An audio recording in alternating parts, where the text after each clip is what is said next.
Salut à tous et bienvenue pour cette nouvelle rubrique de la chaîne, le Zingeo Talk. On va parler de sujets divers et j'adapterai le format au fur et à mesure. Pour cette première, on va parler du formatage que l'on subit, car oui, on est conditionné à se comporter de telle ou telle façon, et pas mal de gens le font à cause de la pression sociale. Quoi Vous n'êtes pas d'accord? C'est pourtant un fait. Bon, je ne me sens pas trop concerné par cela car j'ai ma propre personnalité. C'est quelque chose qui crée deux types de comportements à mon égard, soit l'admiration ou l'animosité. En effet, pour la deuxième situation, la plupart du temps, ce sont des gens qui t'envient, mais qui, n'ayant pas de grognesse, préféreront te détester. Un exemple? Regardez ceux qui ont vidé la seringue et qui ont réalisé s'être fait avoir. La majorité, au lieu de faire preuve d'humilité, préféreront haïr ceux qui ont utilisé leur cervelle et qui ne sont pas tombés dans le panneau. Ah ouais, je sais, ça fait à peine une minute et je parle déjà de ça. Bon, je vais prendre un exemple de formatage. Ceux qui me connaissent personnellement ont déjà entendu cette anecdote qui s'est passée quand j'avais 6 ans. J'étais en primaire et la maîtresse nous avait chargé de vendre des billets de tombola. Bon, déjà à l'époque, je trouvais le procédé hyper malsain. On envoie des gosses récolter du fric en vendant des billets qui offrent des lots tout pourris. Bon, après, chacun ses goûts. Alors que mes camarades étaient tout fiers d'avoir tout vendu, je suis revenu bredouille. Bon, j'avais refusé de me prêter au jeu. Et là, cette connasse de maîtresse, car oui, c'en est une, vous savez ce qu'elle a fait? Elle m'a publiquement humilié devant toute la classe. Mais comment ça? Tu n'as rien vendu? Regarde tes camarades! Au moins ont été exemplaires! Et tout ça sur le regard moqueur de mes camarades qui étaient persuadés d'être de bons gars qui ont fait les choses bien. Bref, je réponds. Je ne me vois pas demander du pognon à mes voisins. Et pourquoi? Parce qu'ils sont gentils. Et l'autre poufiasse, elle continue de m'humilier, et tout ça dans l'espoir de me faire rentrer dans le rang. Elle a même été jusqu'à faire venir le directeur de la classe, du moins le directeur de l'école, pardon, pour me faire la morale. Bref, je les ai laissés parler, et puis je leur ai finalement répondu que, puisque c'était ainsi, je ne vendrais rien. Bien sûr, à la cour de récré, vu que j'étais le vilain petit canard, les autres élèves étaient bien briefés pour ne pas me fréquenter, et donc voilà, ils avaient utilisé la technique de l'isolement. Seul problème pour la maîtresse, j'en avais rien à secouer. Tu vois, à l'âge de 6 ans, j'étais déjà doté d'un je m'en foutisme avancé. Donc vous m'ignorez? Pas de souci, de toute façon, en vous fréquentant, je perdrai en intelligence. Et comment c'est fini l'histoire, me diriez-vous? Eh bien, sachez qu'ils ont lâché l'affaire. Et dites-vous bien que l'histoire s'est reproduite au collège quand j'étais en classe de 5e. Donc ici, même scénario, billet de tombola, blablabla, blablabla. Et la prof fait le tour des tables, tel un manager lors de la réunion hebdo qui demande les performances des commerciaux. Et là, je réponds que j'ai rien vendu. Ouais, c'est quoi ça? Tu pourrais faire un effort? C'est gênant de demander du fric à son voisinage. Bref, ça l'énerve. Et là, t'as un connard de Fayot à 2 balles, tu sais, une tête à claque à la Harry Potter, qui me sort. T'as qu'à les vendre à tes parents et tu peux t'en acheter pour toi-même. Et là, je lui réponds, tu veux me les acheter? Non. Alors boucle-la, connard. Personne t'a rien demandé, pauvre tâche. Bref, retour à la prof qui continue son discours, et là, je lui sors. Madame, si la vente est si importante, je vous propose de me les acheter. Non, me répond-elle.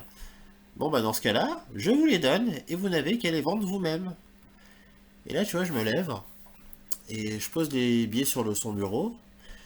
Et elle a voulu me mettre la pression en me demandant mon carnet de correspondance. Et là, je lui sors, allez-y, mettez-moi une observation et je m'en vais directement au bureau du principal qui sera content de voir comment on éduque la jeunesse. Et là, silence. Et puis elle renonce. Et donc, je suis passé pour le connard qui a refusé d'aider à lever des fonds, mais j'en avais rien à foutre. Et ironie de l'histoire, en fait, c'est que quelques temps plus tard, cette même prof est venue me parler en me confiant oui, tu as un sacré culot, toi, mais je dois te dire que je suis fier de toi. Et j'aurais aimé avoir mes enfants, j'aurais aimé que mes enfants fassent la même chose. Qu'ils fassent autant, qu'ils fassent preuve d'autant de répartie quand on leur demandait la vente des billets. Comme il ne trouvait pas d'acheteur, bah, c'était souvent moi qui l'ai payé. Son attitude peut te créer des problèmes plus tard, mais avec ta personnalité, je suis sûr que tu t'en sortiras.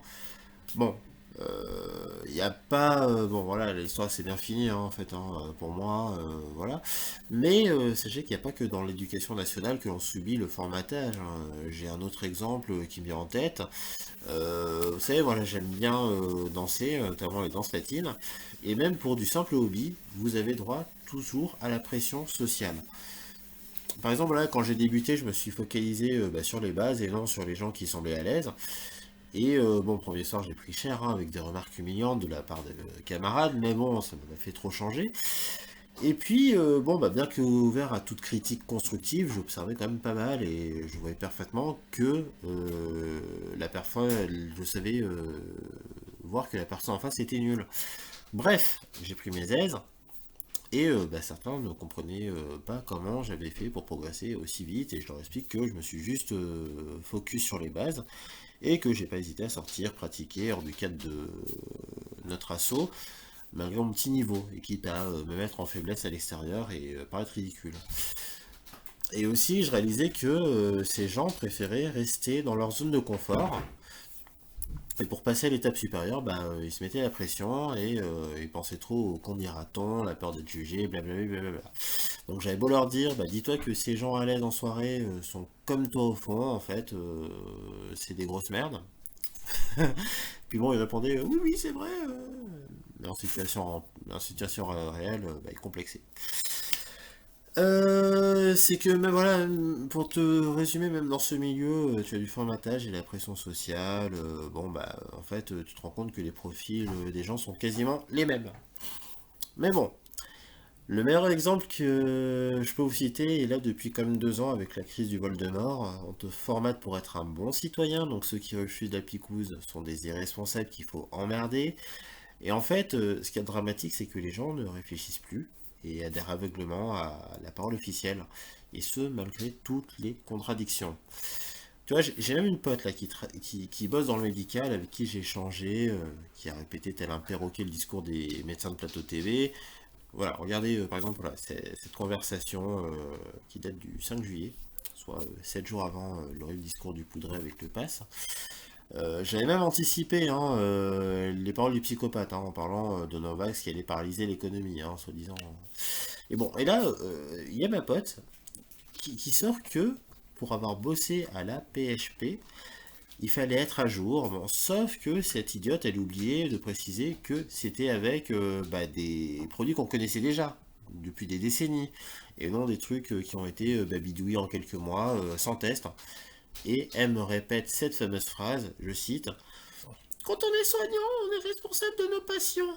Bon, et là, quand je lui parle des essais pas encore finis, elle me balance une phrase entendue par un expert de plateau.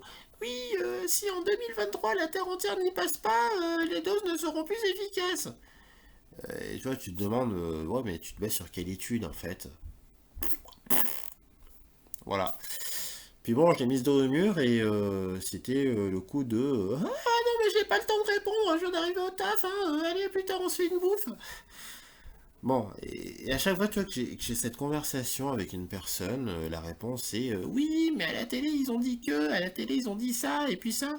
Donc en fait, les personnes qui te disent blanc à 9 heures, noir à 10 heures, ben, représentent donc la fiabilité absolue pour ces gens-là. Et donc, tout ça pour dire que les gens ont perdu le bon sens, ils prennent toute info du JT pour la vérité absolue, et même quand des choses pourtant scandaleuses, bah, en fait, ça les gêne plus. Bah, par exemple, voilà, un autre exemple, avant, un prof qui sortait avec son élève, c'était le scandale et la honte. Aujourd'hui, bah, comme ça concerne le leader suprême, on nous parle d'une histoire d'amour passionnée. Alors que, bon, quand t'avais les protagonistes qui te sortaient la même excuse, bon, bah là, on nous sortait le coup de non, mais la loi, c'est la loi. Puis bon, bah, autre exemple, bah voilà, bah, quand le poudré dit qu'il veut emmerder les non-picousés, t'as droit à ouais, mais il a raison. Donc, à quoi bon nous apprendre l'histoire à l'école avec ça? Puis bon, aussi, quand il dit aussi que le pouvoir d'achat a augmenté, t'as droit à des remarques du genre ouais, il a super bien géré. Puis après, tu sais, tu leur sors ouais, mais toi, est-ce que ton pouvoir d'achat a augmenté? Bah, non. Bah alors donc c'est faux. Et donc ils ne pensent plus, et c'est regrettable. Donc tout cela me rappelle en fait une chanson d'un groupe australien qui s'appelle The Temper Trap, et le titre de la chanson c'est Science of Fear. Et bah, je vous conseille de l'écouter, et j'en ferai même une analyse sur une autre vidéo. Donc voilà, comme quoi, en enregistrant ma bêtise, bah, je trouve des idées, hein.